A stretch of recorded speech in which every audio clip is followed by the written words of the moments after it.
Alhamdulillah pada sore hari ini kita bertemu kembali dalam Kabar Bunda Niken, kajian bersama Bunda Niken yang diselenggarakan hari ini di Pendopo Gubernur Nusa Tenggara Barat.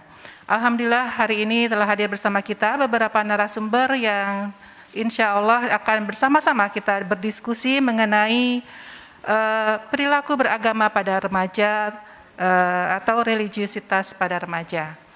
Bapak Ibu, pada konteks kita sebagai orang tua atau sebagai pendidik, kita tentu saja menginginkan remaja-remaja kita menjadi remaja-remaja yang baik. Untuk itu, kita berharap ada pengaruh dari fungsi agama kepada pengembangan diri remaja.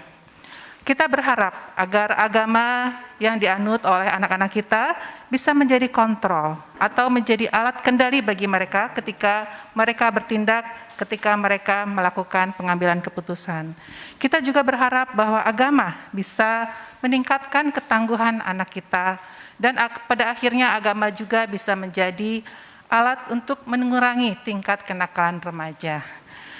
Untuk itu kita akan membahas beberapa hal ya mengenai religiusitas pada remaja atau bagaimana remaja bisa mengaplikasikan atau melakukan perilaku-perilaku yang sesuai dengan ajaran agama. Beberapa dimensi yang bisa kita katakan bahwa seseorang itu memiliki perilaku beragama. Yang pertama adalah dimensi ideologi, yaitu bagaimana keyakinan para remaja menerima dogma-dogma agama atau menerima hal-hal yang mutlak dalam beragama. Kemudian yang kedua adalah dimensi ritual, bagaimana perilaku remaja dalam mengerjakan kewajiban-kewajiban dan ajaran dalam agama. Seperti kalau misalnya dalam agama Islam, bagaimana para remaja melakukan sholat, melakukan puasa, dan lain-lain. Kemudian juga bagaimana dimensi pengalaman, yaitu bagaimana remaja juga memiliki pengalaman yang berkesan dalam diri mereka ketika mereka melaksanakan ibadah atau ritual tersebut. Misalnya melakukan ibadah dengan khusyuk, sholat dengan khusyuk ketika umroh dan lain-lainnya. Kemudian ada juga dimensi konsekuensi, yaitu kita berharap adalah bahwa remaja juga memahami konsekuensi dari memeluk agama, yaitu misalnya kita punya kewajiban-kewajiban dan kita punya hal-hal yang harus kita lakukan, seperti menjenguk orang sakit, seperti mengantar jenazah ya rekan-rekan kita dalam satu agama. Dan yang terakhir adalah dimensi intelektual, yaitu bagaimana tingkat pengetahuan dari remaja-remaja kita terhadap agama yang dianutnya. Nah, ini adalah harapan-harapan kita kepada remaja-remaja kita ya. Nah, untuk itu kita hari ini sudah hadir bersama saya Kiai Haji Zainuddin yang merupakan Ketua IKADI Provinsi Nusa Tenggara Barat. Kita juga di sini memiliki narasumber dari agama Kristen, yaitu Pendeta Miskaretinu Sonoboga dan juga Pedanda Gede Mada Jelani Putra dari agama Hindu. Kita mungkin akan bahas dulu bagaimana agama Islam ya memandang pemuda atau remaja ini. Bagaimana, apakah ada perlakuan khusus bagi remaja dalam agama Islam, dan mungkin seperti apa bisa Ustaz jelaskan dalam kesempatan pertama ini. Silakan Ustaz. Bismillahirrahmanirrahim. Assalamualaikum warahmatullahi wabarakatuh.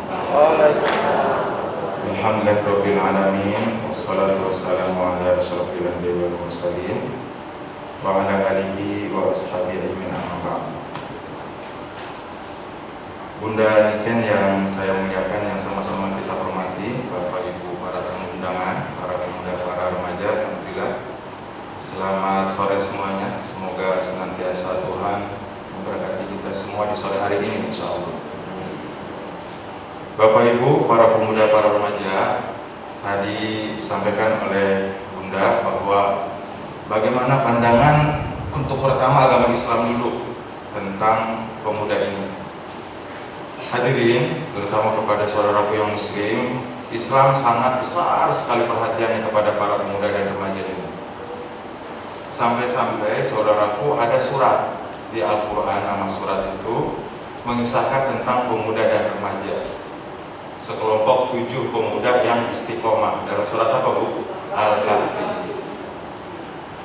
Allah berfirman dalam Al-Quran, nahnu naqussu 'alaika naba'ahum bil haqq. Hai Rasulullah, kami akan ceritakan kepada engkau suatu kisah nyata. Karena kebanyakan kisah kalau kita bercerita banyak apa nih, Bu? Banyak bohongnya. Ini mah beneran kisahnya itu. Ibu-ibu suka baca Quran surat Kahfi enggak? Alhamdulillah. Nanti ditambahin ya dengan apa, Bu? Terjemahannya. Indah itu surat Kahfi. Samping malam Jumat surat Yasin harus dibaca surat Kahfi ya. Ini jelas Allah menyatakan di Al-Quran, nahnu naqussu 'alaika naba'ahum bil haqq. Kami akan ceritakan kepada engkau ya Rasulullah kisah 7 pemuda. Ada yang mengatakan 6, ada yang mengatakan 5. Hadirin, siapa mereka yang kami ceritakan? Bil haqqi, dengan cara benar ini, dengan kisah nyata. Innahum fityatun amanu, yaitu sekelompok anak muda, bukan anak tua. Kalau anak tua insaf wajar. Kalau udah tua nggak insaf, Bu, itu apa, Bu? Udah tua nggak insaf, kayak ibadah, Bu. Memprihatinkan ini masalah kita semua. Makanya kepada Buddha terima kasih sekali ini. Kita dikumpulkan para orang tua, para ayah, para bunda semua, ayahanda semua, untuk memikirkan bagaimana kedepannya remaja kita seiring dengan era globalisasi ini, Bu. Bu, yang di Padang itu loh, Bu, beberapa hari yang lalu kan geger ya. Kakek-kakek yang berkosa apa, Bu? Cucunya 70 tahun loh umurnya. Udah bentar lagi besok mau mati itu. Itu, Bu, dengan pamannya. Jadi oleh 7 orang tuh, anak 2 orang itu. Umur 5 tahun dan umur 8 tahun. Perasaan kita mau, Bu, ya, kalau udah tua begitu, untuk yang Islam kan salat duha begitu, Bu, ya, zikir aja gitu, sholawatan di masjid, itu aja istirahat. Kok masih kepikiran gitu umur 70 tahun? Walaupun anak muda nggak boleh juga. 70 tahun loh, Bu, udah kakek-kakek. Ini mengerikan.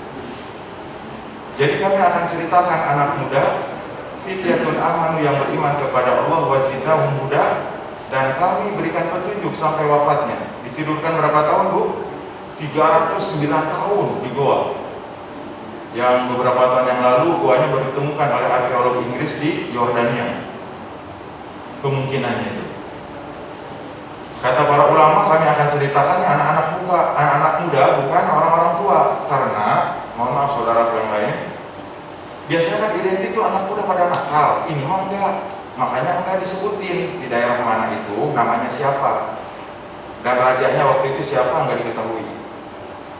Jadi itu, mohon maaf hadirin, bukan sekedar kisah, tetapi pelajaran yang harus kita ambil ibrohnya, hikmahnya itu. Jadi bagi anak muda ini ada teman-teman dari ini kampus ya, rekan-rekan dari kampus atau dari para pelajar, remaja-remaja. Jadi anak muda tidak harus identik dengan, mohon maaf ya, dengan hal-hal yang tidak baik. Ini kalau ada diskusi, Bu, bagaimana menghadapi kenakalan anak remaja, itu nggak ada tuh, anak baik nggak ada. Menghadapi kenakalan anak TK, apalagi menghadapi kenakalan anak tua, nggak ada. Tapi jadi masalah remaja, Allah sengaja di Al-Quran, nih contoh anak muda yang istiqomah. Ya, sampai ditidurkan oleh Allah 309 tahun. Ini perhatian. Karena dalam prinsip kita, anak muda ini, Bu, hari ini nih, anak-anak SMU, ada istilah pepatah bahasa Arabnya, Subhanul yaum rijalul ghad. Hari ini mereka muda, besok mah jadi pemimpin. Kita nih mau pada tua. Besok lusa, Bu, nggak tahu, tinggal nunggu apa? Kalau kata Ustadz siapa itu? Kita ini dihidupkan sebenarnya buat mati, betul tidak? Menunggu meninggal, cuma supaya tidak bosan, diberikanlah fasilitas oleh Allah. Jadi anak-anak muda sekarang yang di SMU, teman-teman dari IPDN, besok Anda jadi gubernur barangkali. Bukan besok ya, entar tahun yang akan datang atau kapan-kapan. Jadi sekda, jadi kepala dinas, jadi rektor, ada yang dari ini, dari kampus, jadi kepala sekolah, adik-adik SMU. Terus, mohon maaf, bakalan jadi pemimpin begitu yang Sekarang ada anak mudanya, mohon maaf, tidak berpegang teguh kepada agama. Pelariannya kalau pusing stres, kalau untuk kami ke masjid sholat. Dia narkoba. Begitu calon pemimpin menghisap narkoba, minuman keras. Jadi Bunda, kami sering ditugaskan oleh rumah sakit jiwa nih, anak-anak muda nih. Mungkin barangkali teman-teman dari IPDN juga silaturahim ke sana. Ya, itu ada pengajian bulanan, ada 2 audiennya.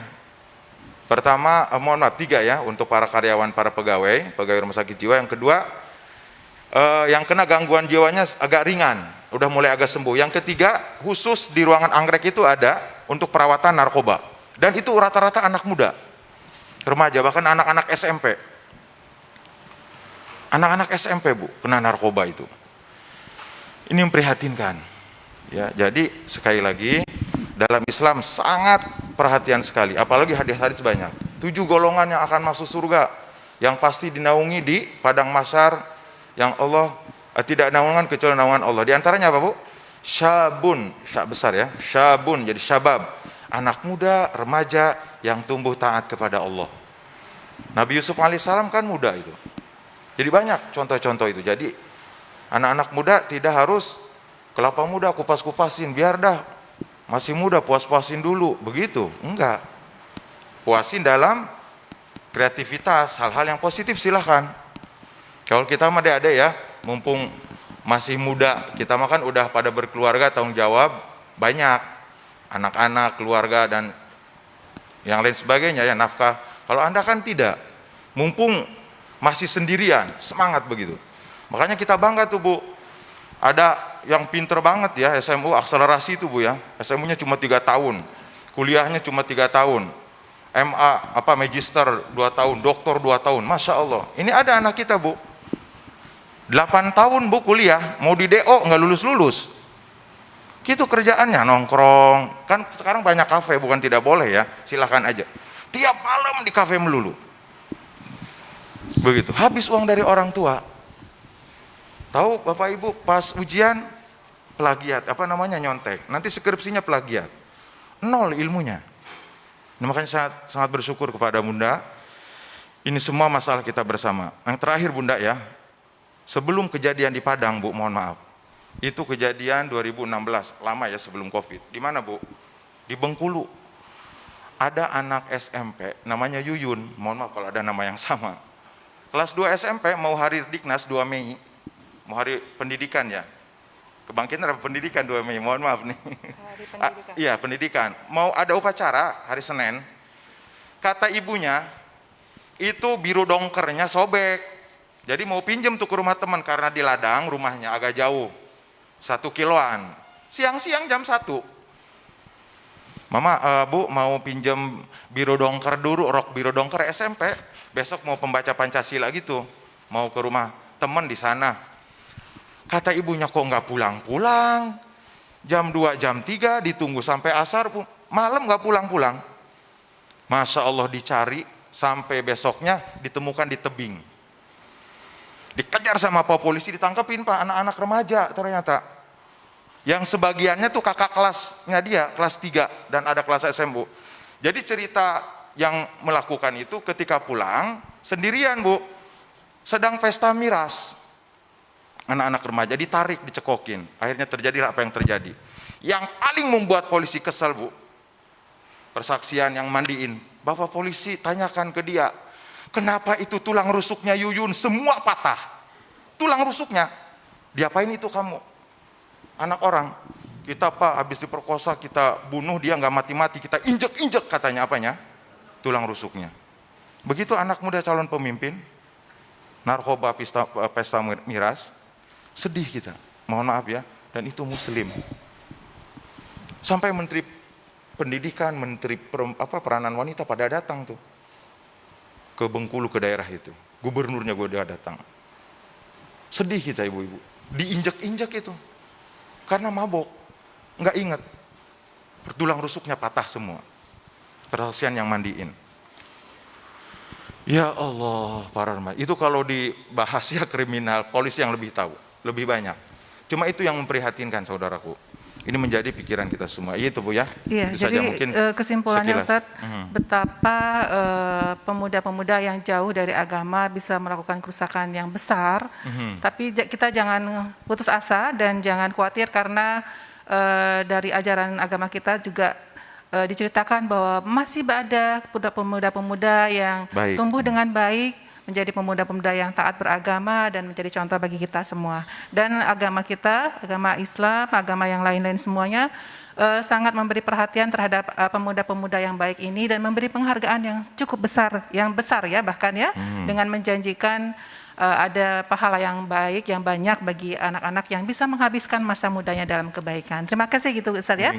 Ya, mungkin Mas Faris ya. Mas Faris ini mahasiswa dari Universitas Brawijaya, masih kuliah ya. Nih, jadi begini, beberapa riset saat ini itu menunjukkan bahwa ternyata riset yang dilakukan di remaja tentang religiusitas ya, tentang bagaimana pemuda beragama itu mengatakan bahwa remaja kurang konsisten dalam beragama. Banyaknya, artinya kalau riset dilakukan itu hasilnya mayoritas lah. Jadi banyak remaja yang kurang konsisten. Maksudnya kurang konsisten, ya mungkin hari ini baik, besok tidak gitu ya. Artinya hari ini ingat harus beribadah, besok tidak gitu ya. Kemudian juga ada juga riset yang menyatakan bahwa remaja milenial memposisikan orang tua dan guru lebih tinggi dibandingkan dengan misalnya Allah dan Nabi, para Nabi gitu ya. Ya kira-kira menurut Mas Faris gimana? Apa benar? Mungkin masih punya teman-teman milenial gitu atau punya teman waktu masih sekolah dulu. Benar nggak sih teman-teman itu kurang konsisten dan gimana Mas Faris melihatnya? Bismillahirrahmanirrahim. Assalamualaikum warahmatullahi wabarakatuh.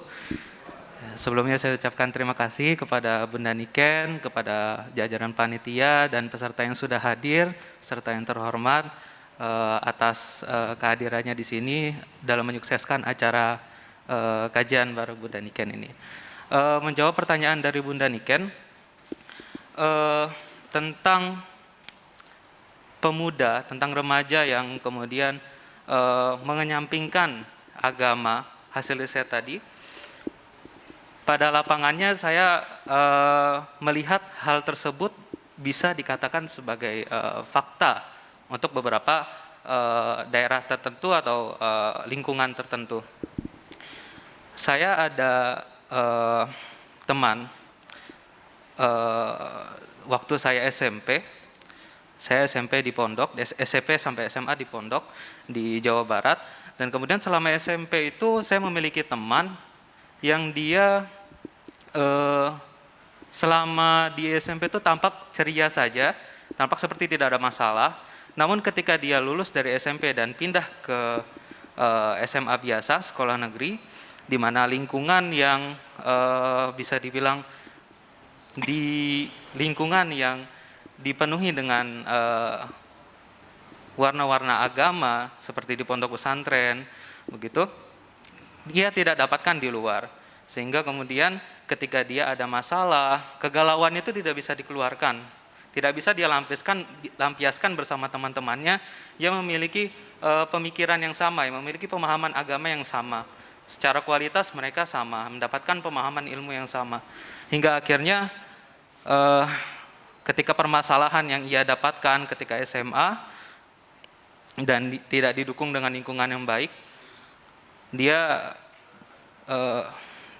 bunuh diri.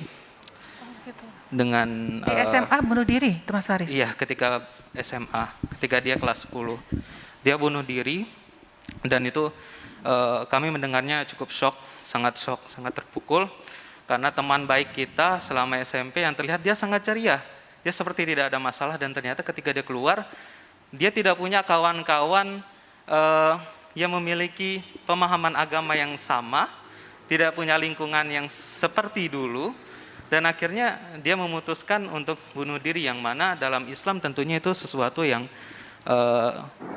tidak diperbolehkan dan melawan takdir.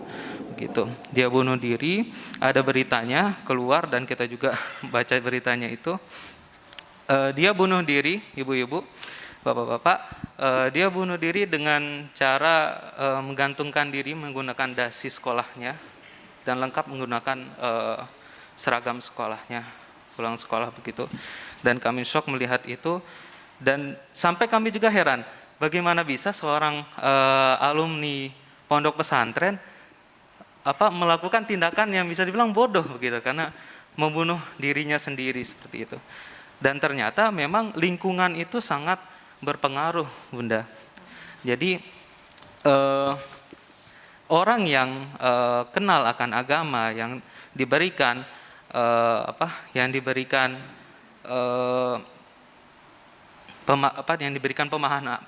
pemahaman agama oleh gurunya, oleh lingkungannya, belum tentu dia paham, gitu Bunda. Jadi dia hanya sekedar tahu, belum tentu paham, karena yang namanya paham, dia pasti mengamalkan itu, dia pasti meresapi dalam hati, dan mungkin itu belum meresap dalam hatinya. Sehingga di sini agama itu memiliki peran yang sangat penting. Pertama sebagai tameng, kedua sebagai dasar, sebagai alat yang untuk sebagai tempat remaja mendapatkan ketenangan jiwa. Seperti itu, Bunda.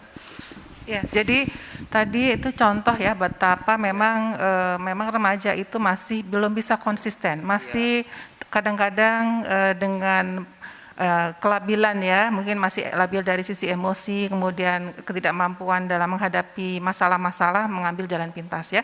Ini kalau Ustadz gini, jadi tadi itu ada contoh kasus ya, jadi betapa kadang-kadang anak-anak kita ini ya tahu-tahu aja gitu ya, bahwa misalnya harus melakukan ibadah misalnya, kalau agama Islam harus sholat 5 waktu gitu ya, tapi belum diiringi dengan keyakinan, belum diiringi dengan pemahaman gitu ya, dan itu dilakukan rutinitas itu karena semata-mata adalah dorongan eksternal. Jadi ya, misalnya diharuskan oleh orang tuanya gitu ya, atau diharuskan oleh gurunya, sehingga tidak timbul dari hatinya sendiri. Nah, gimana nih Ustadz ya? Mungkin ada cara-cara supaya agama itu atau ajaran agama itu bisa menjadi keyakinan yang masuk gitu ke dalam jiwa para remaja kita. Itu bagaimana kira-kira Ustadz? Terima kasih. Kami ucapkan kembali kepada Bunda. Alhamdulillah. Jadi memang kalau membahas, mohon maaf ibu-ibu ya, bapak-bapak, tentang kenakalan kan nggak ada habisnya ya, Masya Allah. Dan mohon maaf, tadi kan mestinya apa yang didapatkan di pondok itu menjadi apa Bu? Bekal. Itu. Sepertinya kalau dipelajari ini keadaan rumahnya juga agak, saya belum tahu ini. Betul, Ustaz. Jadi ibu-ibu yang termasuk kita semua, kan sebagian kita Bu, itu sekolah hanya sekedar titipan, nitip saja. Yang nggak diawasi di rumahnya. Makanya kemungkinan ini broken home nih orang tuanya kayaknya begitu. Atau gimana ya. Setelah ditanya-tanya memang permasalahan keluarga sama kalau masalah sekolah. Orang tuanya taat, nah kan begitu. Anak kita ibu mohon maaf di pondok. Ya namanya remaja, sekali lagi Bu ya. Jadi kurang stabil remaja itu. Kenapa sih suka bimbang? Orang tua juga banyak yang bimbang, banyak. Ya banyak. Yang kadang baik hari ini, besok enggak. Hari ini ibu-ibu tepat waktu ya sholatnya ya. Karena ada pengajian. Besok enggak tahu sholat asarnya jam 4 apa jam setengah 6. Ada itu. Sholat asar jam 5:30. Isya nonton sinetron dulu. Nanti jam 10. Banyak ibu-ibu. Bapak-bapak juga sama ya. Jadi banyak juga kalau yang masalah bimbang dan tidak konsisten banyak. Di masjid lagi khutbah Jumat, para pejabat husu nangis-nangis. Kalau udah ada agim itu, nangis begitu. Renungan. Tapi kalau ada di kantor nggak tahu. Makanya kita nggak tua nggak muda, istiqomah ini harus. Maka tadi lingkungan itu, mohon maaf ya, termasuk kita semua. Jadi anak-anak ketika di sekolah ditanya lagi, nak belajar apa? Ya kenapa terlambat? Biasanya jam 2 pulang, jam 3 LKS ada oh iya. Ya mohon maaf Bapak Ibu yang dilakukan oleh Allah, kan kita nggak tahu pergaulan mereka di luar itu. Ya, jadi harus rajin. Mohon maaf menjadi orang tua yang agak cerewet lah sedikit. Mohon maaf ya, kita sering walaupun tadi Ibu mungkin dengan bijak ya. Anak-anak di pondok dimarahin, di rumah dimarahin, jadi bosan juga itu ya. Di sekolah udah dimarahin sama guru-gurunya, di rumah tentu kita dengan bijak. Ya kemudian kebetulan anak kami di pondok, saya sering sampaikan kepada orang tua yang anak-anaknya tidak mondok, mohon maaf ya, yang di SMU, di SMP, Itu boleh memilih Bunda ya. Pulang dari sekolah, nak mau makan dulu apa sholat dulu? Sebab nggak boleh Bu ya makan sholat dalam keadaan apa Bu? Lapar banget, jam 2 belum makan, dipaksa sholat, ntar dulu makan dulu aja. Begitu ya, nanti ketika sedang makan, sedang tenang baru. Gimana tadi di sekolah? Nanti asar ada apa? Olahraga basket, eskul atau apa? Begitu ditanya. Ini lihat Bu, mohon maaf Bu ya, sampai malam tuh, kami kan sering ada ceramah di Rembige Bunda ya, di Ampenan sering pulang lewat apa? Udayana itu. Itu masih banyak perempuan yang nongkrong. Anak-anak SMU anak. Kita kan prihatin itu Bu, mohon maaf ya. Kita dari kampung Pak. Kita punya kandang ayam Bu ya, di kampung ya.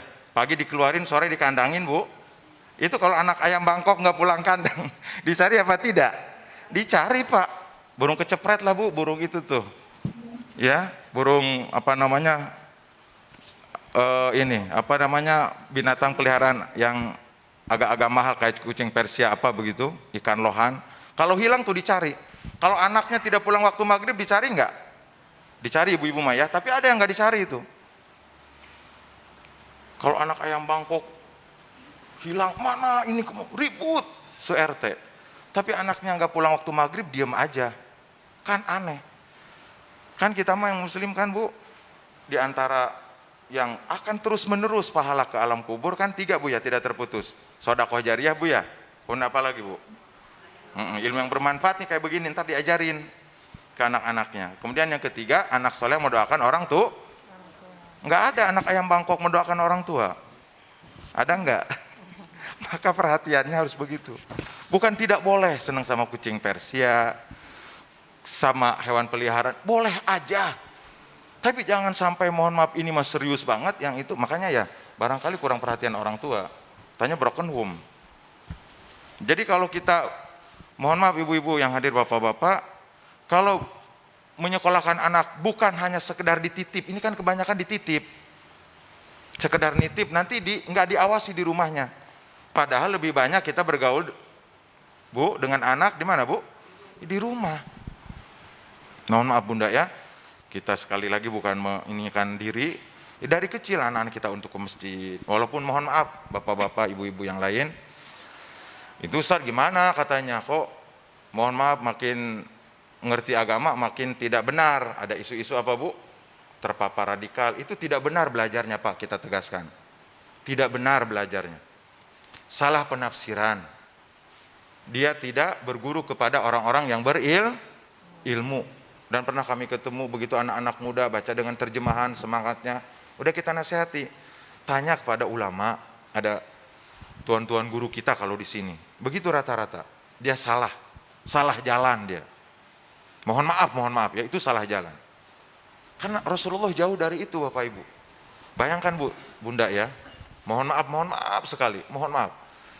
Bagaimana Islam sangat perhatian Bu, jangankan kepada manusia, ini hadisnya sahih, saya tidak mengada-ngada. Ada wanita pendosa berjalan di tengah padang pasir, ada hadisnya Bunda ya, nanti bisa dicari. Semua kita bisa nyari itu. Benar nggak cerita Ustadz nih? Ada wanita pendosa Bu, berlumuran dosa, wanita malam, banyak dosa. Terus dia berjalan di siang hari di tengah padang pasir, kehausan si wanita ini. Nyari-nyari oase sumur kecil di padang pasir. Ketemu, tapi agak di lembah Bu, agak di lembah. Nggak di Anmut itu ya. Agak di lembah Ibu ya. Jadi dia turun, setelah dia minum, kenyang Bu ya, naik ke atas. Walaupun sumurnya tidak terlalu dalam, naik ke atas sumur itu, dia lihat, mohon maaf, anjing yang sedang kehausan. Apa dia lempar, kemudian dia usir? Enggak, kehausan, sampai mengais-ngais padang pasir itu. Si perempuan berpikir, ya Allah kasihan amat, saya mau ngasih minum binatang, hewan. Bu, kan nggak ada wadah tuh, terus dia turun juga susah, kan dia cuma minum di dalam, kemudian mohon maaf ya dengan tangannya, ini buat hewan tersebut gimana caranya? Mohon maaf Bunda ya, dia ambil sepatu selopnya itu Bu, dan sepatunya tidak semodern sekarang, ya sederhana sekali. Kata Rasulullah, dia gigit itu, saking pengen nolong hewan ini, 2 tangannya merangkak ke bawah, dan itu bukan sekali Bu, karena banyak yang berjatuhan airnya, naik turun dia. Begitu sayangnya kita nih, agama kita ini, hatta kepada hewan. Ibu-ibu sampai berkali-kali dia tidak putus asa sampai si hewan tersebut, anjing tersebut tidak kehausan lagi dan dia pergi. Allah Subhanahu wa taala berterima kasih kepada perempuan pendosa ini sampai akhirnya apa, Bu? Diampuni. Ngasih orang bukan, ngasih fakir miskin apalagi tuh mah, ngasih hewan kehausan. Kalau kita kawan lihat hewan begitu di padang pasir, ambil batu lempar, selesai. Ngapain capek-capek? Begitu ya. Jadi bapak-bapak mohon maaf sekali lagi, ibu-ibu, kalau ada yang mohon maaf ya salah, ya itu bukan agamanya, salah jalan dia, salah belajar, salah membaca. Apalagi sekarang era informasi. Makanya Bu, dalam teori kami Islam, ibunda ya, fas'alu ahla dzikri in kuntum la ta'lamun. Nanya ke yang bisa, yang ahli, yang ulama, ya kalau kamu tidak mengetahui, begitu ya. Jadi ini sekali lagi untuk kita, pegangan agama ini suatu keharusan, ya, sebagai benteng, sebagai pondasi dan sebagai filter, ya, karena di agama inilah diajarkan boleh dan tidak boleh. Kalau di fisika, kimia, matematika kan nggak ada ya, teori rumus apa namanya, mohon maaf ibu ya, teori-teori Archimedes apa itu yang dibahas. Kalau di agama kan ini boleh, tidak boleh, pantas, tidak pantas, ini loh dilakukan, yang ini tidak boleh, begitu batasannya. Allah alam bisawab, ibu ya. Ya, terima kasih banyak Ustadz. Kita break dulu untuk segmen ini sebelum kita memasuki segmen selanjutnya, yaitu bagaimana agama Kristen Protestan, Kristen Katolik, dan agama Hindu memandang religiusitas pada remaja. Kita break dulu selama 3 menit. Terima kasih. Tetap berada bersama Kabar Bunda Niken.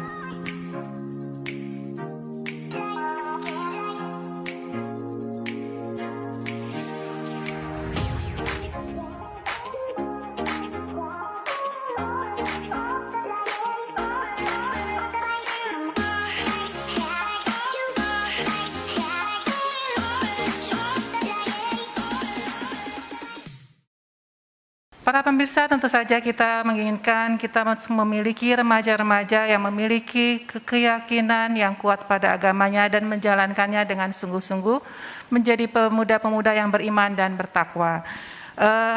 Karena kita di Indonesia ini tidak hanya ada agama Islam, namun juga agama-agama yang lain. Kita juga ingin agar remaja-remaja dari berbagai agama pun memiliki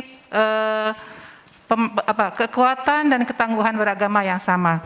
Untuk itu pada sore hari ini kami akan bertanya kepada Ibu Pendeta Miss Peletimu Sona Bogar dari GPIB Immanuel Mataram untuk mungkin bisa menjelaskan kepada kita semua bagaimana dari agama Kristen Protestan memandang religiusitas pada remaja ini dan bagaimana cara yang sudah dilakukan ya di lingkungan gereja GPIB. Silakan Ibu. Selamat sore semuanya. Bunda Niken, terima kasih untuk kesempatan ketika kami bisa hadir dalam Kabar Bunda Niken pada sore hari ini. Saya saat ini bisa dikatakan masih baru ada di kota Mataram ini, karena sebelumnya saya bertugas di kota Bandar Lampung, Provinsi Lampung. Sehingga ketika diberikan kesempatan untuk hadir dalam Kabar Bunda Niken dan berbicara tentang religitas dalam hubungan dengan remaja, saya merasa sangat tertarik. Ya, berbicara tentang spiritualitas kehidupan anak-anak remaja, memang harus disadari bahwa remaja itu berada dalam sebuah masa peralihan dari masa kanak-kanak menuju masa dewasa, sehingga dalam kehidupan mereka gampang sekali mendapatkan pengaruh. Kelabilan mereka seringkali membuat mereka berada dalam situasi yang merasa bahwa ada hal-hal yang harus mereka lakukan, namun di sisi lain pencapaian-pencapaian itu bisa terganggu karena situasi yang ada di sekitar mereka.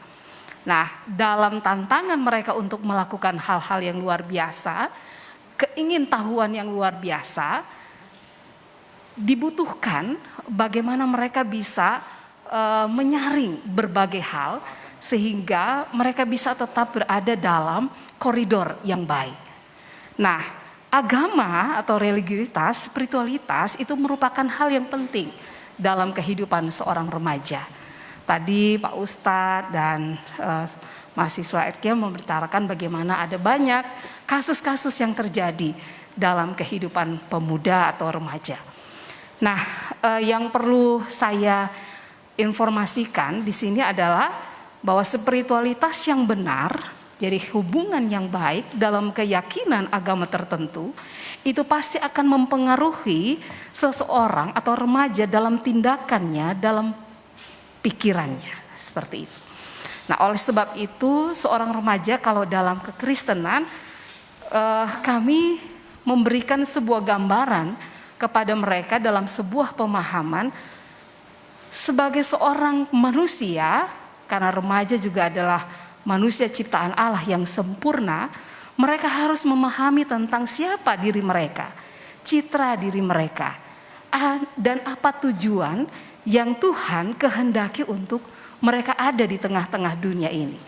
Nah, ketika mereka sadar bahwa mereka adalah gambar Allah yang sempurna atau ciptaan Tuhan yang sempurna yang dihadirkan di dunia, ini akan membuat mereka melakukan hal-hal yang seharusnya kalau dalam istilah kami menjadi berkat, bermakna dalam kehidupan bersama dengan orang lain, dalam keluarga kecil mereka, dalam kehidupan masyarakat, dalam kehidupan gereja.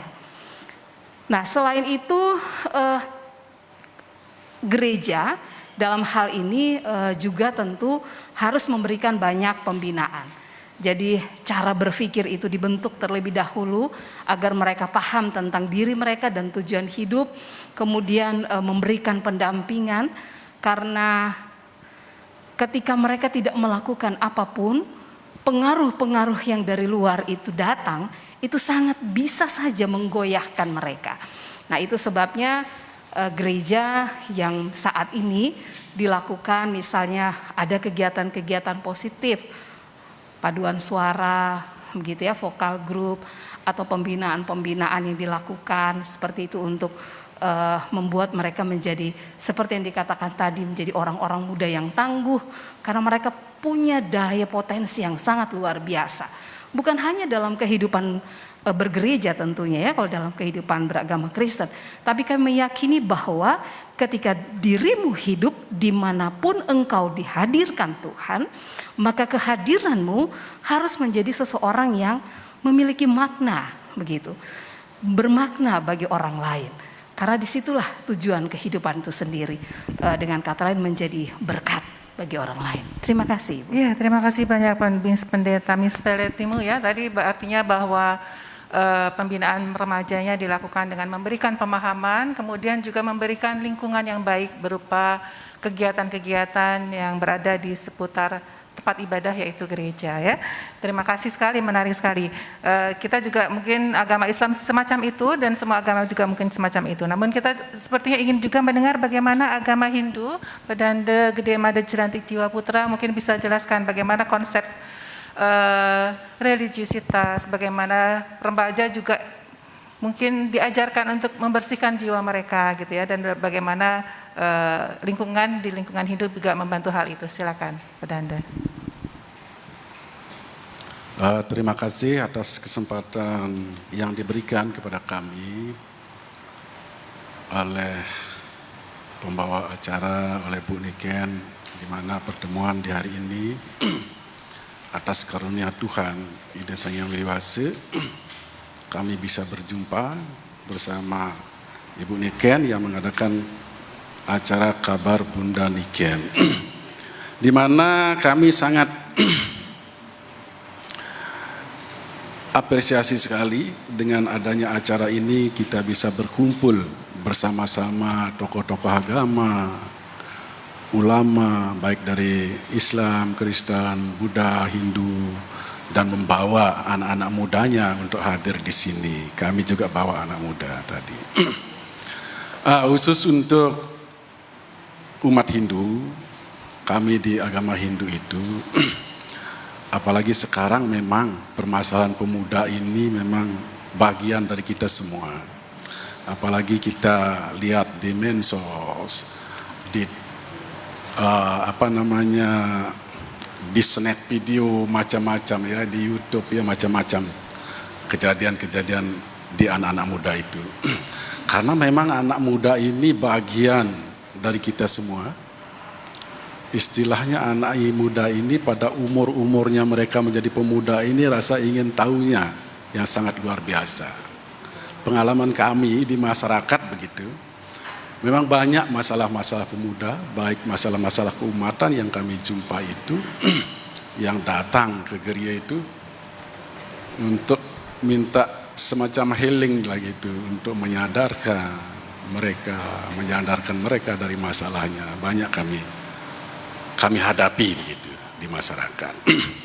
Nah, makanya kalau di umat Hindu itu, karena kita ini adalah suatu ciptaan dari ide Sang Hyang Widi-Wasi yang lahir menjadi manusia ini berupa roh, Atman suci, roh itu yang memasuki tubuh ini, percikan dari Tuhan itu sendiri, bagian dari Tuhan itu sendiri yang masuk menjadi sang jiwa itu. Nah, sesuai dengan acara ini adalah menyucikan jiwa remaja. Nah, apabila seorang remaja mengerti bahwa dia itu adalah berasal dari Tuhan itu sendiri yang menciptakan dia menjadi roh di dalam dirinya itu. Roh itu sesungguhnya ia suci karena dia terbungkus oleh badan kasar ini, oleh badan yang maya yang berasal dari api, air, tanah, udara, dan angkasa ini. Sehingga dia bisa hidup karena dihidupi oleh sang roh itu sendiri. Kalau tidak ada sang roh, dia memang tidak bisa akan hidup. Dan memiliki kekuatan. Hanya manusia yang diberikan kelahiran sempurna karena dia memiliki jiwa, memiliki kekuatan, memiliki pemikiran, dan bisa bicara. Hanya manusia yang diberikan paling sempurna karena hanya manusia bisa berbuat baik dan benar di dunia ini.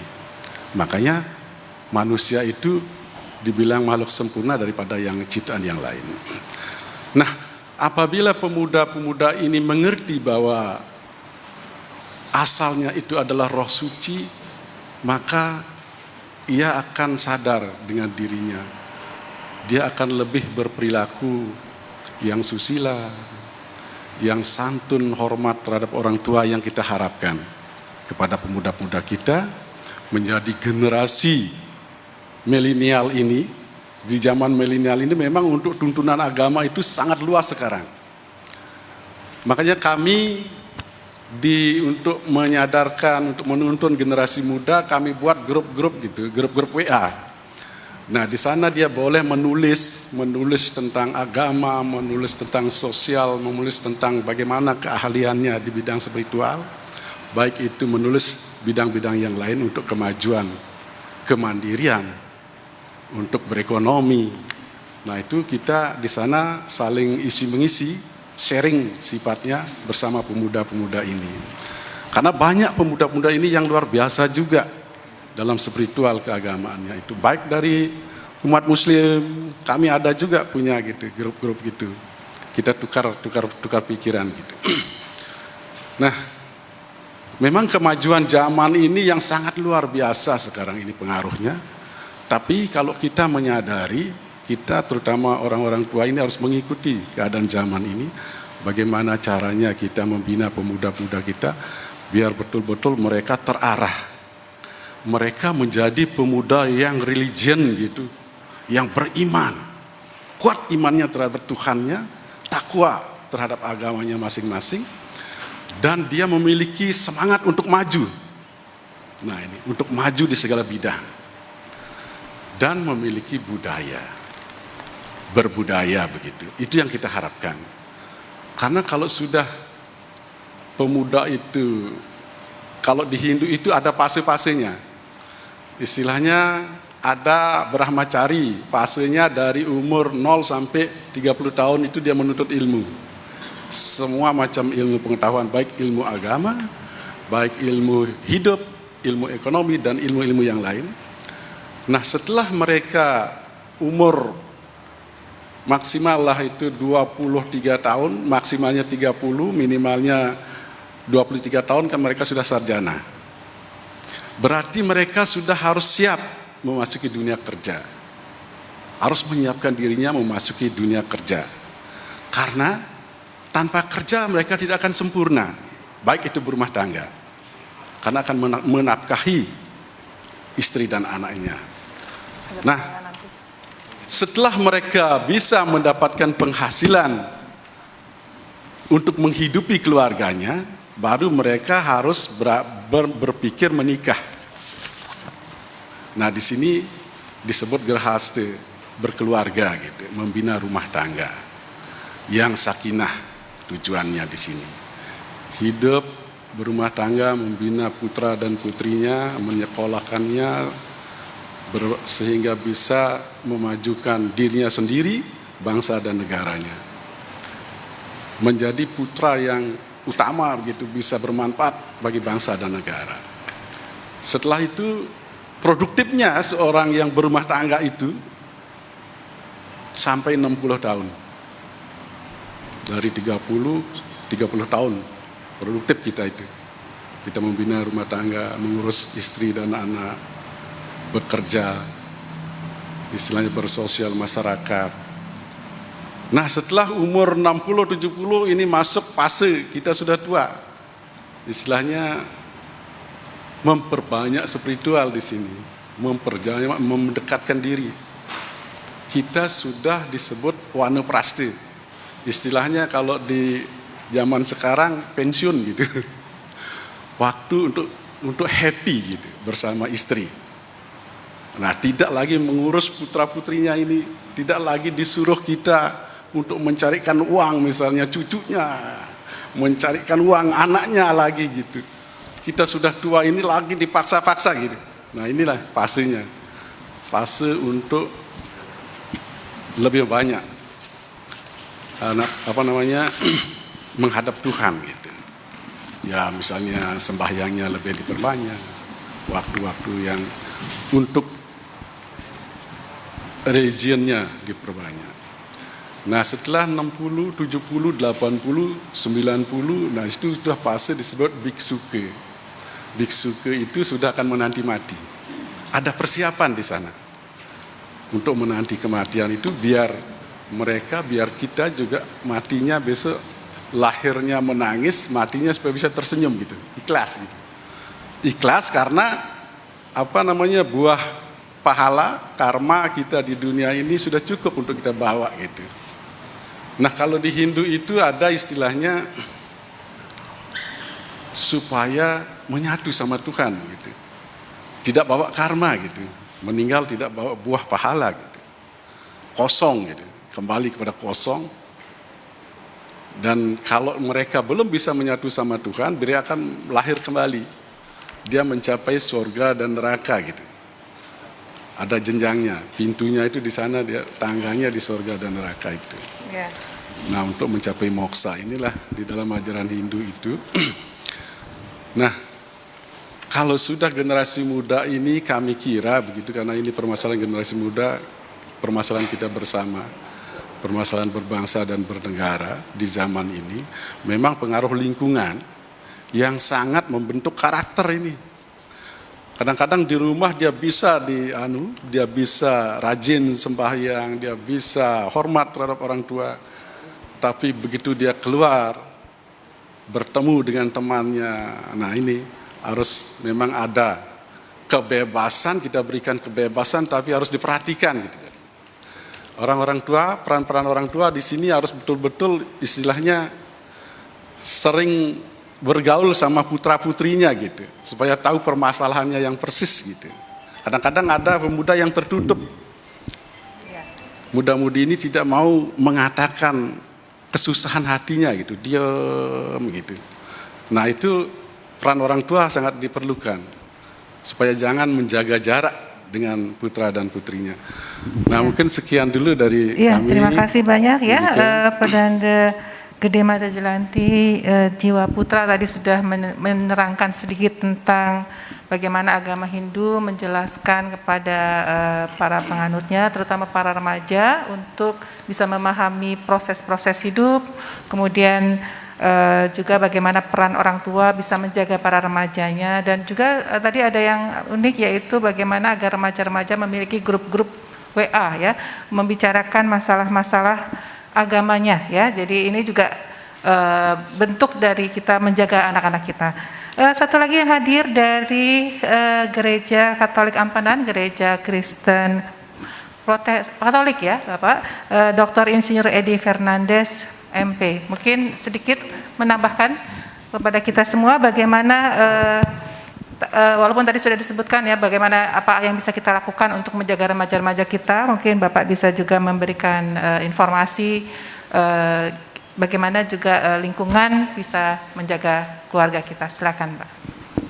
Terima kasih yang kami hormati, sekaligus kami banggakan Bunda Niken, kemudian narasumber Pak Ustadz, Pak Pedanda, Ibu Pendeta. Selamat sore dan salam sejahtera untuk kita semua.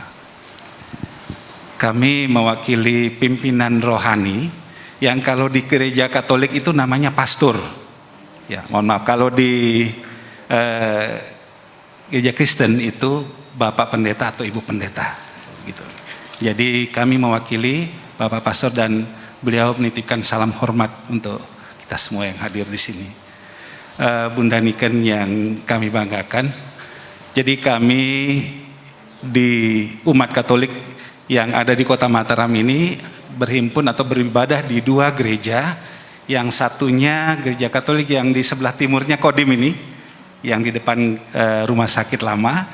Kemudian satu lagi itu gereja Panen Abadi yang berada di Ampenan, sebelum SPBU Ampenan, tepatnya di sebelah kanan jalan di depan Sekolah Dasar Katolik ya. Jadi kebetulan kami berdomisili di sana. Jadi perbedaannya hanya wilayah saja. Jadi di sana mengcover seluruh umat atau jemaat yang berada di wilayah Ampenan, sedangkan yang di sini itu dari Mataram ke arah timur, Cakra dan seterusnya. Nah, sedikit kami ingin memberikan pencerahan bahwa gereja Katolik ini secara vertikal ini memiliki organisasi yang sudah terstruktur lama, dan pimpinan tertinggi kami berada di Roma, yaitu Paus. Jadi kami ini adalah komponen yang paling bawah sebenarnya, yang namanya paroki. Paroki itu dipimpin oleh pastor tadi.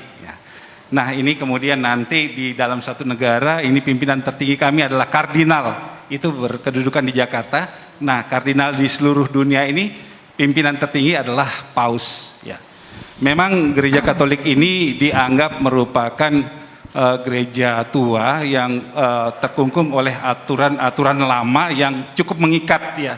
Sehingga mohon maaf Bu Niken, untuk menikah ini kami memang punya aturan di dalam gereja Katolik ini sekali seumur hidup, kecuali dipisahkan oleh kematian atau salah satu meninggal, baru boleh menikah lagi.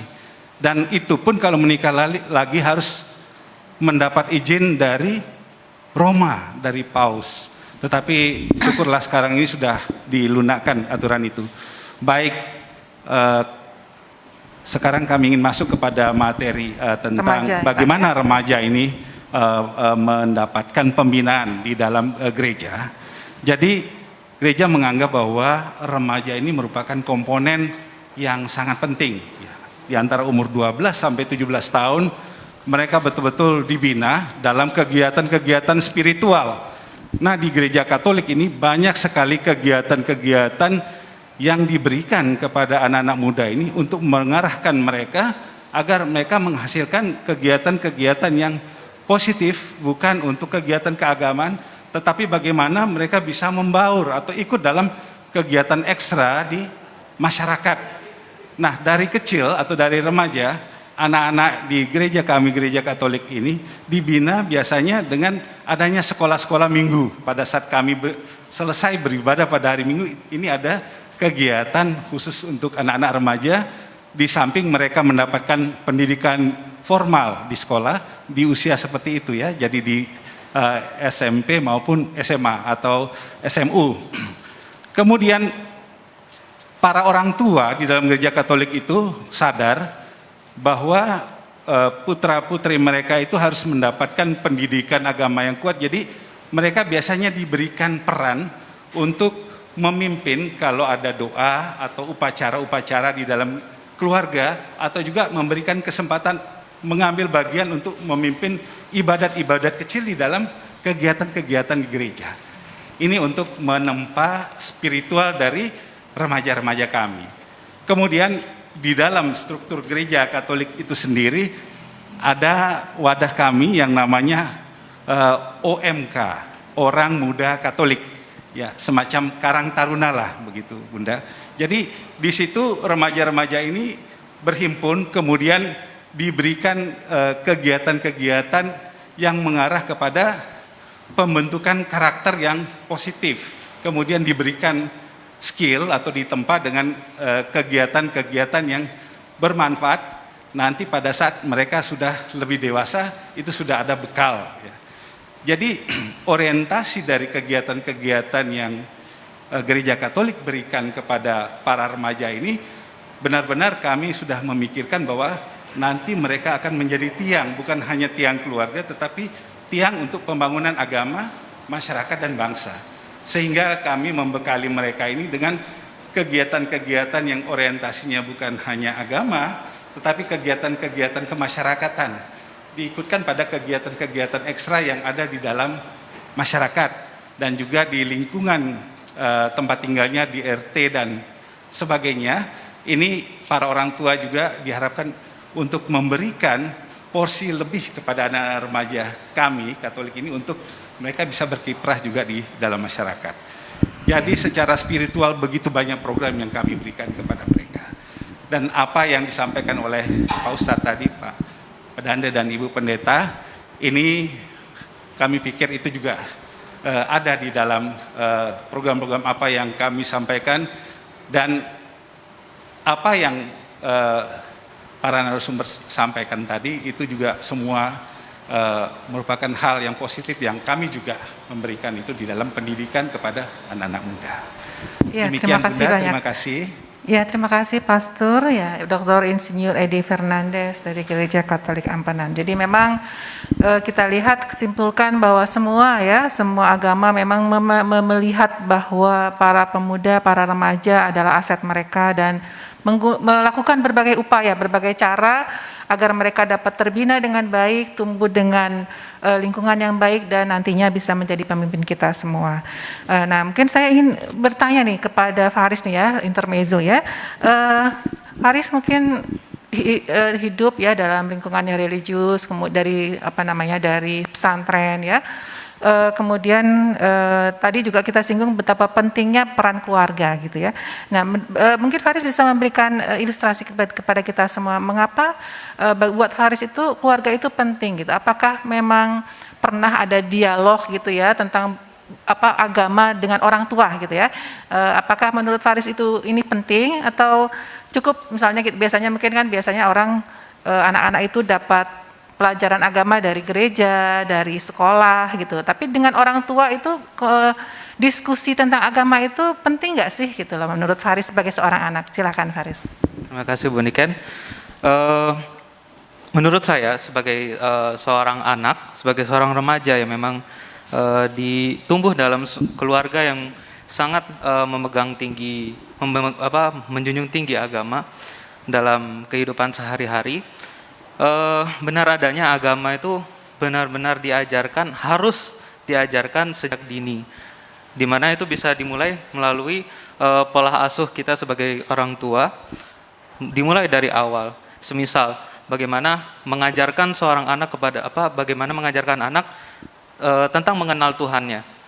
Bisa dibilang semisal saya waktu kecil dulu,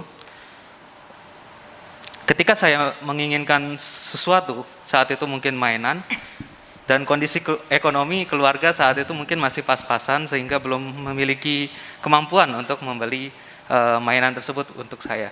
Nah, ketika orang tua lain mungkin berkata, ibu lagi nggak punya uang gitu, ibu lagi nggak punya uang, atau jangan itu nggak dijual kan mas ya, nggak dijual, bilang ke pedagangnya seperti itu, nggak dijual ya mas. Nah itu kan mengajarkan kebohongan kepada anak. Sementara anak itu pintar dalam melihat, dia meniru apa yang kita lakukan dan juga memahami sebenarnya apa yang diajarkan kepada kita. Nah saat itu orang tua saya menjelaskan kepada saya, nak, minta kepada Allah. Sekarang minta kepada Allah, semoga orang tuamu, ayah sama bunda diberikan rezeki yang lebih, supaya bisa memberikan mainan kepada kamu, bisa memberikan barang itu kepada kamu. Dan di situ jawaban saya, iya bu, kayak gitu, iya bunda, kayak gitu. Iya bunda, saya bersabar dan saya akan berdoa. Kemudian saya berdoa dan tidak lama kemudian barang yang saya inginkan itu didapatkan dari nenek saya yang kebetulan lagi datang dan bilang, ayo mana kamu mau apa, ini tunjuk. Nah saya mau ini nenek, kayak gitu. Kemudian diambil, saya diberikan mainan itu dengan secepat itu, dan itu nggak ada jeda sekitar berapa menit kemudian gitu nenek saya datang dan memberikan saya mainan itu. Kemudian pola asuh itu juga sangat penting bagi anak, bagi remaja, karena agama yang diajarkan dalam lingkungan sekolah, dalam lingkungan pondok pesantren bisa jadi belum cukup agar untuk melekatkan agama itu dalam hati anak. Seperti yang tadi Ustadz sampaikan ya, lingkungan pondok itu jangan hanya menjadi anak itu dititipkan begitu saja, sementara tanpa pengawasan orang tua. Baiknya ketika anak itu dititipkan ke sekolah, kemudian selalu ditanyakan bagaimana keadaanmu nak, bagaimana pelajarannya tadi, kemudian ilmu-ilmu agama itu apakah sudah diterapkan, apakah sudah sholat, apakah kamu apa yang diajarkan sama guru itu ditanyakan kembali kepada anak, kemudian diterapkan dalam lingkungan keluarga. Kalau saya tanya, boleh tanya Faris pernah nggak berdiskusi tentang masalah agama kepada orang tua? Maksudnya mengapa begini, mengapa begitu tentang agama gitu dengan orang tua gitu. Kalau boleh tahu ya, pernah nggak gitu Faris tanya? Cukup sering sih Bunda. Kebetulan biasanya kita bahkan memiliki diskusi khusus di rumah gitu. Jadi kita jadwalkan setiap seminggu sekali atau 2 minggu sekali kalau sempat, kita ada kumpul bareng keluarga. Di sana kita saling mencurahkan apa isi hati kita gitu. Terus orang tua memberikan nasihat, nasihatnya tentunya berlandaskan pada agama, diberikan pemahaman agama yang dari dasar gitu, Bunda. Jadi memang penting ya ada sebuah forum dia di dalam keluarga antara ayah, ibu dan anak, di mana semua bisa berkumpul, kemudian saling berbicara, saling menceritakan kisahnya gitu ya, curhat, sekaligus forum itu bisa menjadi tempat kita belajar mendiskusikan tentang agama gitu ya. Jadi menurut Faris itu yang paling membekas apa? Apakah itu cukup berbekas gitu buat diri Faris? Menurut saya justru dari keluarga lah saya bisa memposisikan agama itu sebagai tameng, Bunda. Sementara dari yang lain-lain saya tidak mendapatkan itu. Justru gitu. Dari keluarga justru yang paling kuat ya. Jadi justru pondasi paling kuat itu datang dari keluarga. Saya di pondok pesantren mungkin di situ sarana saya untuk menambah ilmu, menambah pemahaman saya. Namun pondasinya yang dibangun itu tentunya dari keluarga. Ya, alhamdulillah gitu, ya pemirsa semua, ini peran kita semua. Mungkin kita di gereja, di masjid, di pondok pesantren, di sekolah-sekolah bisa memberikan ilmu, namun pada akhirnya tetap saja keluarga adalah tempat di mana akar dan pondasi keyakinan terhadap agama itu dibentuk ya. Kita sekarang membuka pertanyaan kepada pemirsa yang hadir di tempat ini. Kami persilakan untuk mengangkat tangannya jika ada pertanyaan yang ingin disampaikan. Dan juga mungkin kepada pemirsa yang ada mengikuti acara ini melalui Zoom, bisa juga disampaikan pertanyaan kepada kami. Ini sudah masuk satu pertanyaan kepada Ustadz ya. Ustadz mohon izin bertanya, bagaimana agar menjaga anak agar tetap istiqomah, tumbuh dalam kesolehan, meskipun ada kalanya mereka harus ditempatkan pada lingkungan yang kurang kondusif ya. Pertanyaan dari Yati Salimah Kota Mataram. Ya, mungkin ada lagi 2 pertanyaan. Ya, saya 3 pertanyaan dulu Ustadz ya. Nanti setelah itu baru kita jawab yang lain. Silakan Mbak Agnes ya ini ya. Ya, yang pakai rok merah 1. Kemudian dari sebelah kiri, ya Mbak siapa? Silakan nanti yang menggunakan kerudung, menggunakan seragam nih, silakan ya. Silakan Mbak Agnes, silakan berdiri. Halo, selamat sore semuanya. Terima kasih Bunda atas kesempatannya kali ini. Agnes diberikan kesempatan untuk bertanya. Jadi my question is, kita sebagai remaja masih bingung Bunda terhadap bagaimana caranya untuk pencaharian jati diri. Banyak orang yang bilang bahwa di fase ini kita remaja masih labil dalam memilih pergaulan, seperti pergaulan dan memilih tindakan positif dan negatif. Banyak orang tua yang mengekang anaknya pada saat di fase ini. Banyak orang tua yang mengekang anaknya karena mereka bilang alasan mereka mengekang itu karena cemas dan takut anaknya jatuh ke jalan yang salah. Justru dengan mereka mengekang, bagi kita remaja, justru karena mereka orang tua mengekang kita merasa penasaran mengapa mereka mengekang kita. Apakah ada alasan yang cukup kuat yang memberikan kita percaya bahwa mereka mengekang karena kecemasan. Jadi for example, there is a teenagers one go to hang out with their friends. Ada seorang remaja yang ingin nongkrong dengan teman-temannya pada saat malam minggu. Tetapi karena anak ini ingin keluar pada saat malam hari, orang tuanya tidak mengizinkannya karena kembali lagi ke awal mereka cemas dan takut. Karena anak ini ingin sekali nongkrong dengan teman-temannya, anak ini terpaksa berbohong kepada orang tuanya. Anak ini bilang dia ingin kerja kelompok dengan teman-temannya. Padahal anak ini pergi nongkrong dengan teman-temannya. Jadi Bunda, apa tanggapan Bunda untuk masalah seperti ini? Siapa yang harus dimengerti, kita anak remaja atau orang tua? Jika kita remaja yang harus dimengerti, tindakan apa yang sebaiknya kita lakukan? Dan sebaliknya, jika orang tua yang harus mengerti, apa tindakan yang orang tua harus lakukan? Sekian, terima kasih. Terima kasih Agnes ya. Ya, pertanyaan selanjutnya silakan dari Mbak yang ada di sebelah kiri. Assalamualaikum warahmatullahi wabarakatuh. Selamat sore. Sore. Waalaikumsalam. Sebelumnya mohon izin Bunda Niken, mohon izin Bapak Tuan Guru Haji Zainuddin, mohon izin Mas Faris dan hadirin sekalian.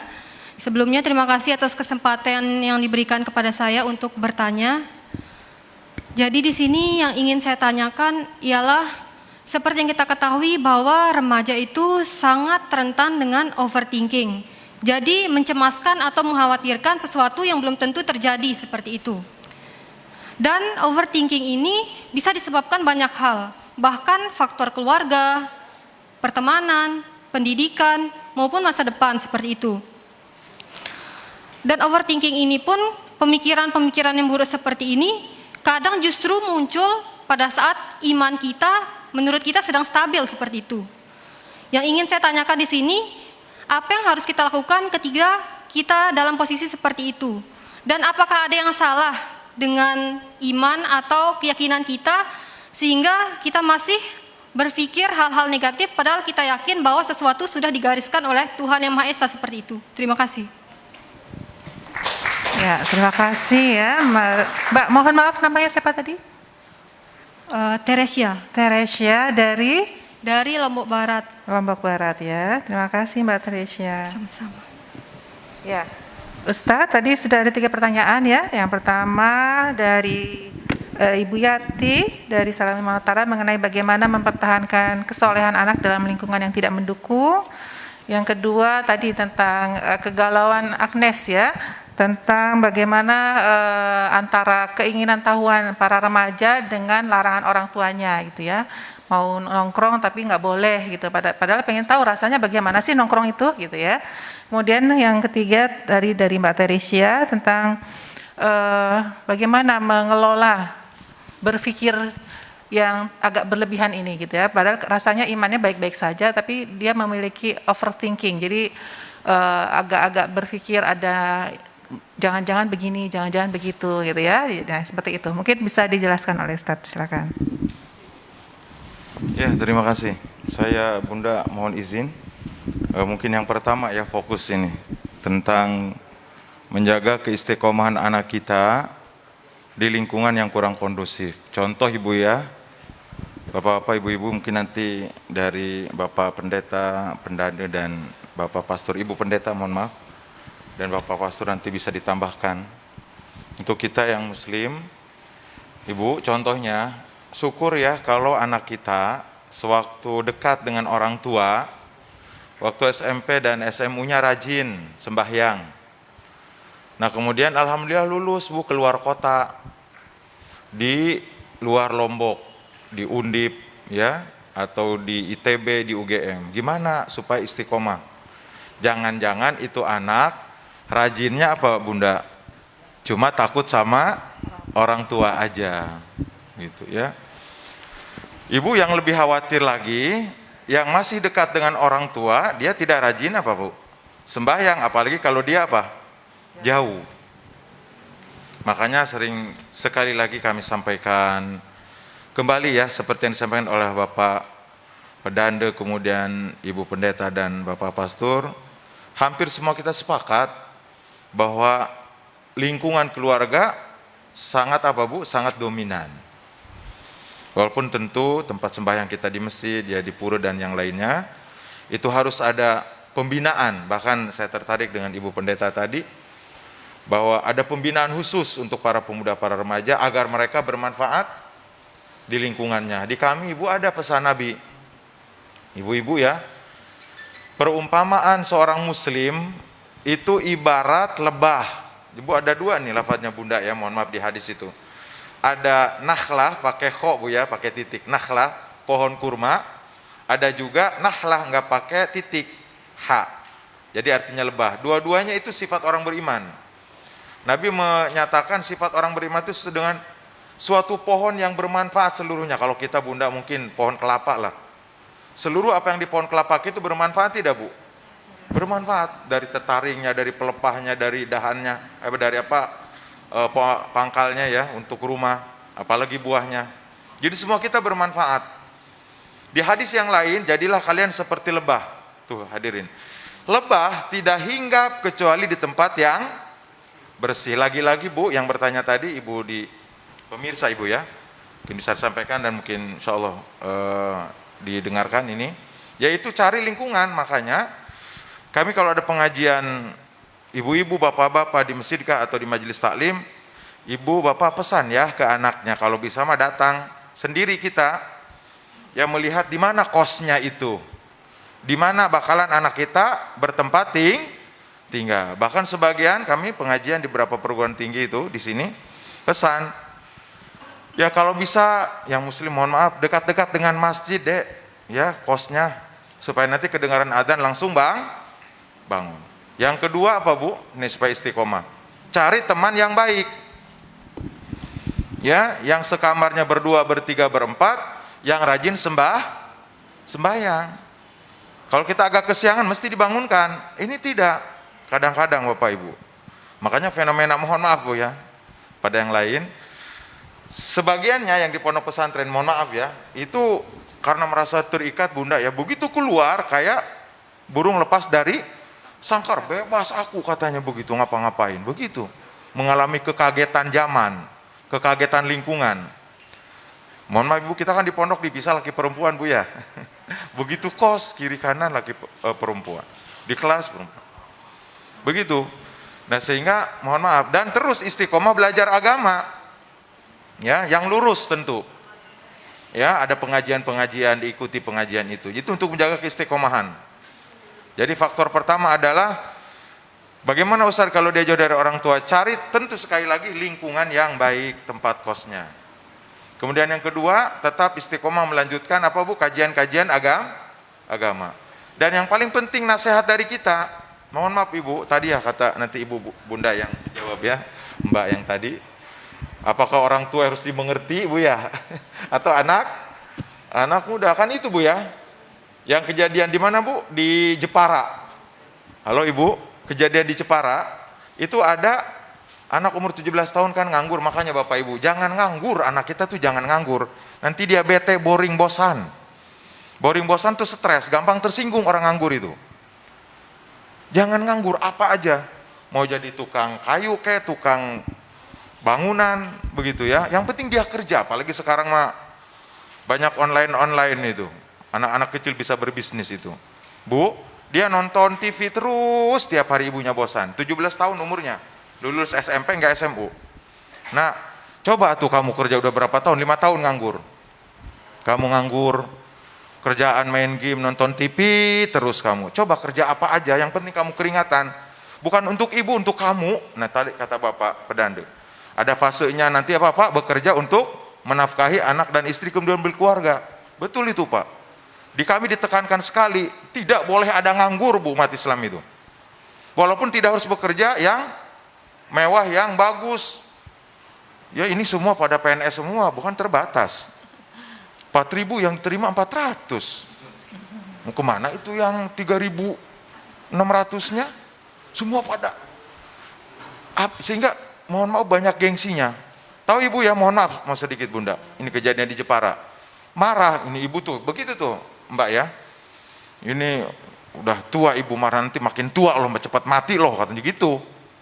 Ini persaksian keluarganya. Ih kamu ini durhaka kamu sama orang tua begitu. Marah Bu, bayangkan, ngambil pisau, ditusuk ibunya, meninggal dunia. Itu sedang dibawa kata keluarganya pakai ambulan. Kasih tahu ya sama polisi, bukan anak saya yang ngebunuh, bukan ya. Dia orang gila, sembunyiin anak saya. Masih kasihan itu. Satu hari belum diketahui yang nusuknya itu. Ya Allah, nggak ada itu di pikirannya. Ibu yang harus disayangi, dicintai, dihormati, disanjung, gelap. Padahal mohon maaf ya, tidak miras, tidak apa, tidak narkoba, enggak. Stres, depresi itu. Begitu, makanya sehingga kita harus bijak. Udah Bu ya, kalau anak makin marah mah kita udah. Berarti ini mah bagian orang tua. Kita harus yang mengerti siapa Bu? Anak. Ntar dulu dah ya. Minta maaf ya Ibu ya, begitu. Sederhana ya. Jadi begitu Ibu, gimana supaya istiqomah, tetap nasihat dari orang tua, cari lingkungan yang baik, dan juga mohon maaf doa yang tidak pernah kita berhenti ya untuk kita sampaikan kepada Allah. Ya Allah, anak saya jauh, saya titipkan, saya tidak bisa mengawasi 24 jam, Engkau yang Maha Kuasa. Ya Allah, menuntut ilmu adalah perintah Engkau, anak saya di ITB, di UI kedokteran sana, di Brawijaya, saya titip ya Allah. Kan begitu kalau nggak salah Profesor Habibie Bu ya. Karena berjauhan kan ya dan sibuk beliau. 20 perusahaan ya harus beliau tangani, mana sibuk ke Indonesia, ke Jerman, bolak-balik Eropa. Udah saya makanya saya titipkan aja kepada Allah. Ikhlas saya kepada Allah. Begitu ya. Silakan Ibu, mungkin Ibu yang lainnya lebih pas itu. Terima kasih. Ya, tadi ada satu lagi tentang ini. Bagaimana mengelola pemikiran tuh antara yang overthinking tadi Ustadz. Karena ya. Agak mungkin sebenarnya sudah tahu kalau sesuatu tidak akan terjadi tanpa takdir Allah, tapi kenapa masih suka berpikir macam-macam gitu. Oh gitu. Ya, Mas Faris ya, silakan ya. Silakan. Ya, terima kasih. Mungkin ini permasalahan remaja pada umumnya, overthinking. Overthinking ini permasalahan yang benar-benar menurut saya pribadi menyakiti pikiran, dan tapi orang overthinking itu dia nggak bisa disakiti oleh kenyataan, karena dia memikirkan ke depannya apa yang bakal terjadi akibat dari overthinkingnya itu. Jadi dia nggak kaget ketika ada masalah yang datang. Oh, udah kepikiran dulu waktu saya pikirkan ketika overthinking itu. Nah, cuma yang jadi masalah ini menurut saya adalah penyakit. Kenapa? Karena menimbulkan ketidaktenangan dalam hati. Tuh, gitu. Nah, di sini mbaknya Muslim. Nah, jadi saya ada Rasulullah pernah mengajarkan kepada sahabatnya tentang sebuah doa untuk meminta ketenangan hati. Di sini lafaznya adalah Allahumma inni as'aluka nafsan bika mutmainnah tu'minu biliqa'ik wa tardha biqada'ik wa taqna'u bi'ata'ik, yang artinya, ya Allah, aku memohon kepadamu jiwa yang merasa tenang kepadamu, terus yang yakin akan perjumpaan denganmu, yang ridho akan segala ketetapanmu, dan yang merasa cukup atas segala pemberianmu. Nah, di sini ada 3 poin yang terpenting yang menjadi pondasi dalam mendapatkan ketenangan hati. Yang pertama, tu'minu biliqa'ik, di mana kita menyadari bahwa tujuan akhir hidup kita adalah bertemu dengan Tuhan kita.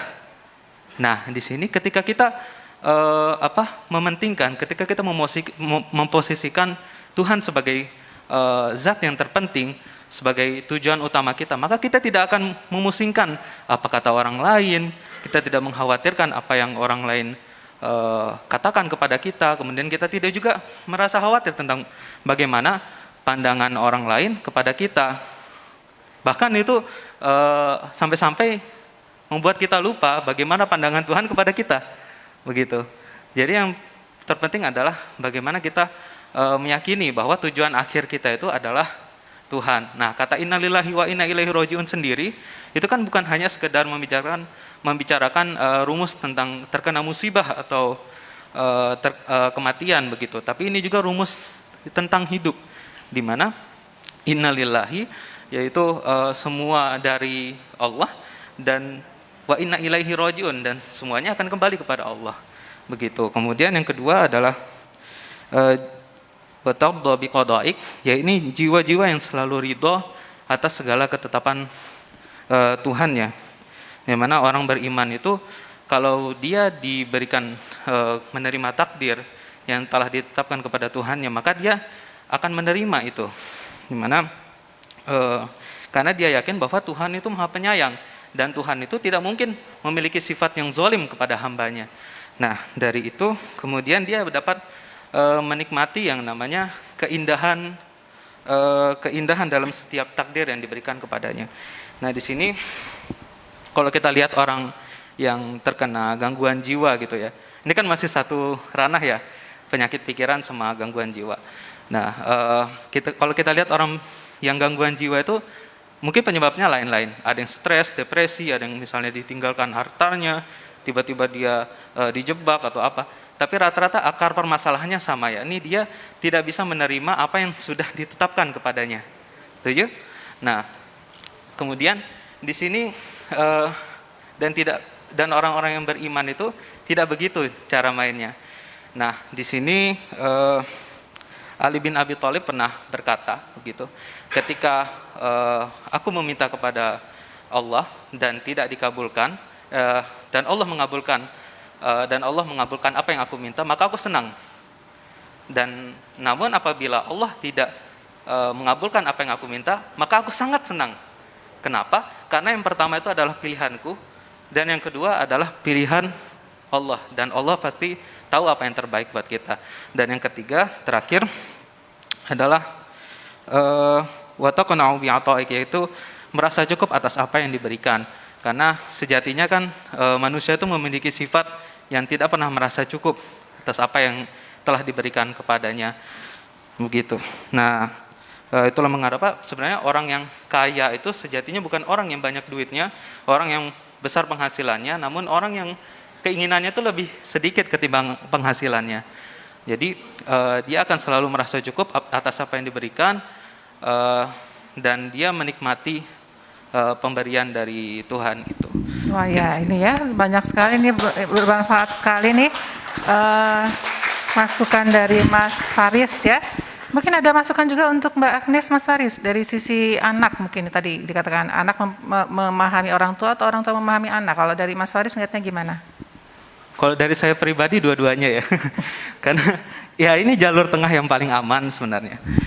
Pertama, kenapa orang tua? Orang tua perlu untuk memperhatikan anaknya. Dia punya tanggung jawab dari Tuhan. Tuhan memberikan amanah kepada dia untuk menjaga anaknya. Karena anak itu yang kita tahu anak itu adalah titipan dari Tuhan. Nah, bagaimana orang tua itu menjaga anaknya sebaik mungkin agar nanti kelak dapat dipertanggungjawabkan, gitu ya Mbak. Nah, mungkin dari situ kenapa orang tua itu menjadi orang tua yang strict parents, gitu ya. Karena rasa tanggung jawabnya atas kebaikan anaknya itu sendiri. Nah, itu yang perlu dimengerti oleh seorang anak. Dan dari sisi anak sendiri, orang tua juga perlu ngerti bahwa anak itu dia punya hidup sendiri. Dia punya kehidupannya sendiri, dia memiliki keputusan sendiri atas hidupnya kelak. Dan tujuan orang tua kan pada dasarnya mempersiapkan anaknya ketika ia meninggalkannya, begitu. Nah, jadi bagaimana kemudian orang tua itu dapat memberikan kebebasan setelah yakin bahwa anaknya itu dapat menjaga dirinya sendiri. Gitu mungkin, Mbak. Iya, terima kasih banyak Mbak Mas Faris ya. Masih muda tapi sudah sangat bijak ini ya. Jadi tadi untuk Mbak Teresia, untuk kegelisahan-kegelisahan, jawabannya adalah dengan banyak-banyak berdoa, dengan pemahaman yang mendalam atas doa tersebut bahwa kita semua ini berasal dari Tuhan dan bahwa kita ini tidak akan luputlah dari kasih sayangnya ya. Dan tadi juga sudah ditekankan bahwa kita sebagai orang tua dan anak harus saling memahami ya. Kita juga sebagai orang tua dianjurkan untuk tidak menjadi orang tua yang otoriter, namun juga tidak menjadi orang tua yang terlalu permisif. Berada di tengah-tengahnya, memahami anak, dan anak pun diharapkan memahami posisi orang tua. Ya, terima kasih. Kita break dulu selama 2 menit sebelum kita jawab pertanyaan terakhir setelah segmen berikut. Lava cookiesnya ukurannya gede, terus dia soft juga, dan ini di dalamnya tuh coklatnya tuh penuh, dan di atas juga ada choco chipsnya lagi. Kalau yang cheese tartnya ini kerasnya lumayan tebel tapi lembut, dan cheese-nya itu meleleh, rasanya asin sama ada gula merah yang di-torch di atasnya. Tadi kita melanjutkan ya pertanyaan dari Agnes mengenai bagaimana posisi anak. Tadi sudah sedikit dijelaskan ya bahwa kalau ditanya ke saya sebagai seorang ibu, tentu saja tadi saya memang memiliki beberapa, kalau saya pribadi kami memiliki beberapa aturan-aturan keluarga gitu ya. Misalnya kita berusaha ketika saat-saat maghrib itu berkumpul melaksanakan sholat maghrib berjamaah gitu ya. Di saat sholat tersebut, setelah sholat kita biasanya juga ada yang memberikan nasihat, kemudian ada yang menyampaikan kegiatannya hari ini. Jadi kita menggunakan waktu-waktu itu sebagai saat kita berkumpul untuk menguatkan ya hubungan di antara anggota keluarga. Jadi kalau anak saya minta nongkrong di waktu-waktu maghrib, tentu saja saya tidak izinkan, Agnes ya. Jadi karena itu artinya kita tiap keluarga memiliki aturan-aturan sendiri. Nah, mengenai ada orang tua yang memang melarang anaknya, kita bisa pahami tadi bahwa anak tersebut memang amanah dari orang tua yang orang tua juga ingin agar anak tersebut baik dan berada dalam lingkungan yang baik, sehingga kalaupun nanti anaknya ingin mencoba merasakan bagaimana sih rasanya nongkrong, mungkin dilihat situasi dan kondisinya ya. Jadi bagaimana agar anaknya juga mengetahui bagaimana sih sebenarnya teman-teman itu gitu, apa yang mereka lakukan gitu. Dan dengan mereka memahami seperti itu, nantinya diharapkan anak itu bisa memilih mana yang baik untuk dia, mana yang tidak baik untuk dia ya. Kita sekarang memiliki satu pertanyaan lagi, ini sebelum kita tutup ya, dari saudari kita, ada yang beragama Hindu ya, yang ingin menyampaikan pertanyaan ya, sudah mengangkat tangannya, silakan Mbak. Sebelumnya selamat sore, mohon izin Bunda Niken, mohon izin narasumber, mohon izin hadirin sekalian. Perkenalkan, Madya Prajaputri Chandra Dewi Danti, nama panggilan Chandra, asal pendaftaran Kota Mataram. Sebelumnya mohon izin Bapak Ida Pedande, izin bertanya, apabila ada seorang remaja yang sangat taat kepada agama, moralnya bagus, tidak pernah meninggalkan sembahyang, tetapi dia memiliki sikap yang cukup buruk, sering menyakiti orang lain, mengatakan hal-hal yang tidak baik, dan kurang respek terhadap lingkungannya, apakah anak tersebut termasuk sudah melakukan penyucian diri, sudah bisa dikatakan sebagai remaja yang melakukan penyucian diri, dan bagaimana kita sebagai remaja, sebagai rekan, sebagai saudaranya menyikapi hal tersebut? Terima kasih. Ya, mungkin langsung dijawab saja ya. Terima kasih pertanyaannya.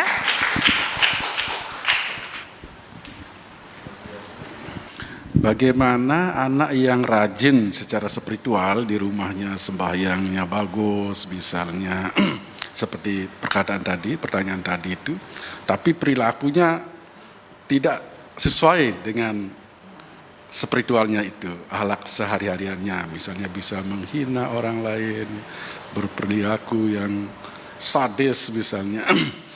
Nah, apakah ini dibilang sudah mereka suci, sudah dekat dengan Tuhannya? Ya, itu belum. Apabila seorang spiritualis gitu, nilai-nilai luhur dari ajaran agama itu telah dia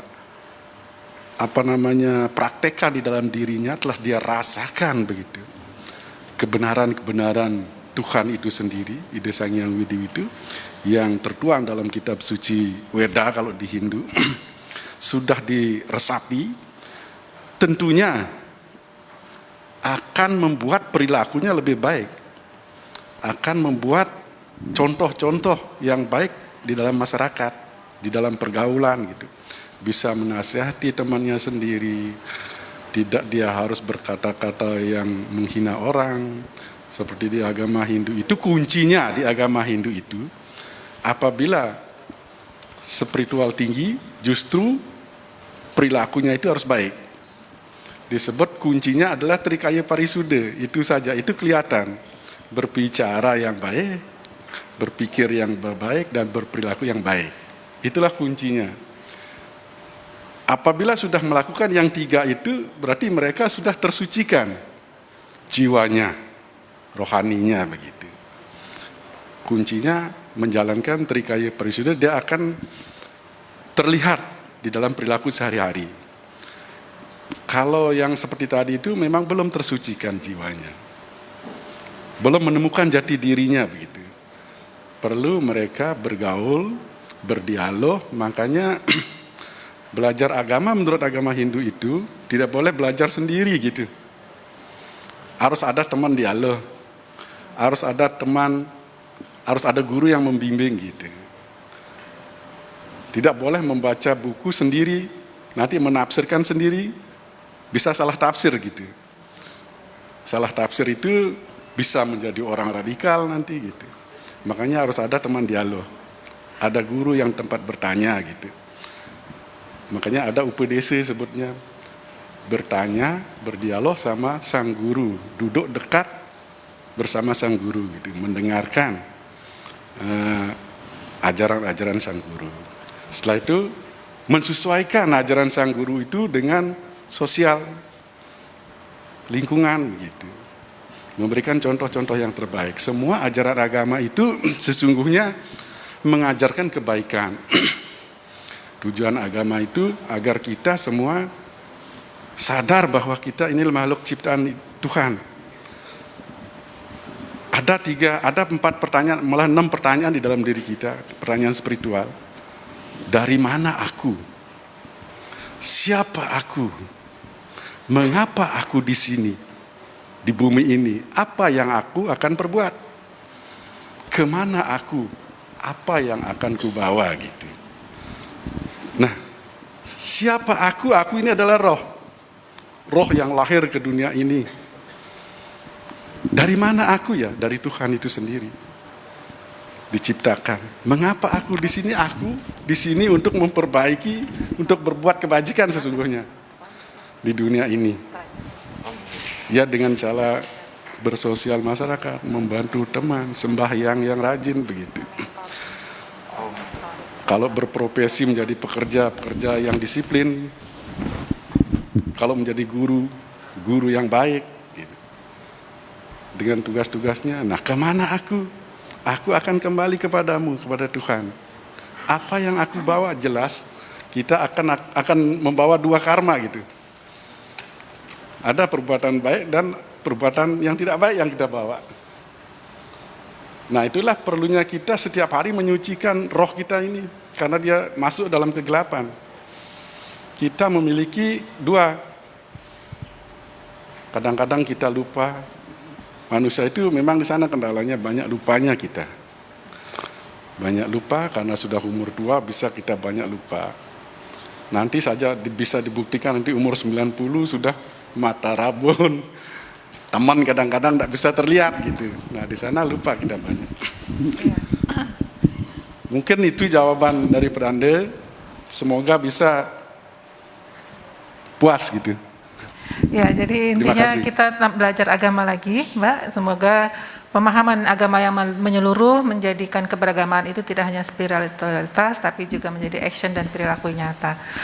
Waktu juga yang memisahkan kita, kita harus mengakhiri sesi hari ini, dan mungkin dari Ustadz ada beberapa pesan terakhir ya yang ingin disampaikan kepada para remaja dan orang tua semua yang mengikuti acara hari ini. Silakan Ustadz. Terima kasih. Sebagai kata penutup, Bapak Ibu yang saya muliakan, wabil khusus kepada Bunda Niken yang sama-sama kita hormati. Sekali lagi bahwa remaja bagian dari kita semua. Mereka adalah anak-anak kita, amanah dari Yang Kuasa. Baik-baik Bapak Ibu untuk menjaga amanah yang sangat berat ini. Karena bagaimanapun kita akan dimintai pertanggungjawaban. Maka salah satunya usaha dan tanggung jawab kita adalah mendekatkan diri kita dan anak-anak kita ke Yang Maha Kuasa, yaitu dengan cara mempelajari agama dengan cara benar. Nah, mohon untuk yang Muslim, sebagaimana tadi katakan oleh Bapak Pedandu bahwa kita pun sama, tidak boleh belajar sendiri. Ya, harus ada pembimbing. Wabil khusus di kami adalah para ulama. Sehingga kepada ibu-ibu silahkan nanti, insya Allah Bunda ya sudah menyiapkan sarana prasarananya, pembimbing dan pembinanya. Mudah-mudahan insya Allah ini ada tindak lanjut untuk anak-anak remaja kita yang khususnya mungkin Muslim ya, dan insya Allah juga yang lainnya ada. Jadi harus ada sistem mentoring ya, pembinaan yang rutin, dan juga Bu dibimbing oleh para ustadz, para ulama yang betul-betul lurus ya, yang betul-betul bisa memahami kejiwaan tentang para remaja. Itu saja, dan kita berdoa kepada Allah semoga anak-anak kita menjadi anak yang soleh dan soleha, bermanfaat untuk umatnya, berguna bagi bangsa dan negara insya Allah. Terima kasih Bunda, itu saja yang disampaikan. Ya, mungkin dari Mas Faris untuk teman-teman remajanya, bagaimana untuk menjaga religiusitas kita sebagai remaja, ada pesannya? Saya ada sedikit quotes ya. Saya ada quotes. Ini lafaznya Arab, tapi mungkin berlaku untuk semua agama. Ada 3 keyakinan penting yang harus kita punya dalam diri kita agar hati kita tetap damai dan tentram. Yang pertama adalah yakin bahwa la ahadun arhamu bika mir rabbik, yakni tidak ada yang lebih mencintaimu kecuali Tuhanmu. Kemudian yang kedua, la ahadun a'lamu bihammika la ahadun a'lamu bihammika aktsaru min rabbik. Tidak ada satupun yang lebih mengetahui tentang kesedihanmu, tentang isi hatimu, tentang kegalauanmu kecuali Tuhanmu. Kemudian yang ketiga adalah la ahadun aqdaru ala raf'id durri anka illa rabbuk. Yakni yakin bahwa tidak ada yang dapat mengangkat segala kesusahanmu, kegalauanmu itu kecuali Tuhanmu. Maka merugilah orang-orang yang memiliki Tuhan namun tidak merasakan keindahan cintanya. Sekian. Ya, super sekali nih dari Mas Faris. Jadi intinya untuk para remaja semua, pahamilah bahwa kalian adalah remaja-remaja yang merupakan hamba-hamba dari Yang Maha Kuasa. Kalian disayang oleh Allah Subhanahu wa taala, disayang oleh Yang Maha Kuasa. Dia tahu apa yang kalian rasakan, apa yang kalian khawatirkan, apa yang kalian inginkan. Dan hanya Dialah yang akan bisa membantu kita semua untuk bisa menyelesaikan masalah-masalah kita. Dan mudah-mudahan dengan dukungan dari orang tua, dari para alim ulama, dari para pendeta, pastor, dan pedanda di lingkungan kita semua masing-masing, insya Allah kita semua bisa membantu para remaja untuk tetap bisa menjadi remaja yang religius, bertakwa, dan tangguh menghadapi masalah-masalahnya, menjadi pemimpin kita semua di masa yang akan datang. Terima kasih atas perhatian dan waktu yang telah diberikan untuk menyimak acara ini, semoga bermanfaat. Sampai bertemu lagi dalam Kabar Bunda Niken, kajian bersama Bunda Niken episode ke-6, dan untuk episode kali ini bisa dilihat kembali dalam YouTube Bunda Niken yang bisa disaksikan secara offline. Terima kasih, mohon maaf bila ada kekurangan. Assalamualaikum warahmatullahi wabarakatuh.